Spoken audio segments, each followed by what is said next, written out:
بلا شبہ اللہ تعالیٰ کی رحمت سے کافروں کے سوا کوئی مایوس نہیں ہوتا۔ اپنی اولاد کو مفلسی کے ڈر سے قتل نہ کرو، ہم انہیں بھی رزق دیتے ہیں اور تمہیں بھی۔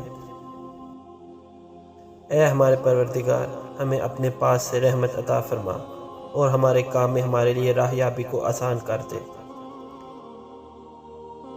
جو لوگ پاک دامن بے خبر مومن عورتوں پر تہمت لگاتے ہیں، یقیناً ان پر دنیا اور آخرت میں لعنت کی گئی ہے اور ان کے لیے بہت بڑا عذاب ہے۔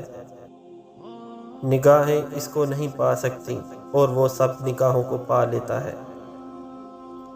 جو خوشحالی میں بھی اور بدحالی میں بھی اللہ کے لیے مال خرچ کرتے ہیں اور جو غصے کو پی جاتے ہیں اور لوگوں کو معاف کر دینے کے عادی ہیں، اللہ ایسے نیک لوگوں سے محبت کرتا ہے۔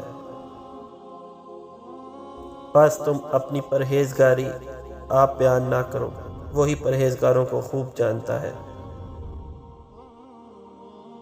اور رنج و تکلیف میں صبر اور نماز سے مدد لیا کرو۔ اللہ تم پر کسی طرح کی تنگی نہیں کرنا چاہتا، بلکہ یہ چاہتا ہے کہ وہ تمہیں پاک کرے اور اپنی نعمتیں تم پر پوری کرے تاکہ تم شکر کرو۔ اللہ تعالیٰ کسی جان کو اس کی طاقت سے زیادہ تکلیف نہیں دیتا۔ اور رشتہ داروں اور محتاجوں اور مسافروں کو ان کا حق ادا کرو اور فضول خرچی سے مال نہ اڑاؤ۔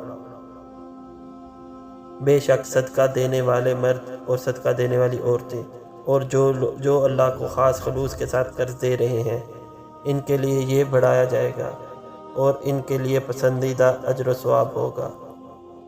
اے پروردگار، ہمارے گناہوں کو بخش دے اور ہم سے ہمارے کاموں میں جو بے جا زیادتی ہوئی ہے اسے بھی معاف فرما اور ہمیں ثابت قدمی عطا فرما۔ اے ایمان والو، تم اللہ کے سامنے سچی خالص توبہ کرو، قریب ہے کہ تمہارا رب تمہارے گناہ دور کر دے۔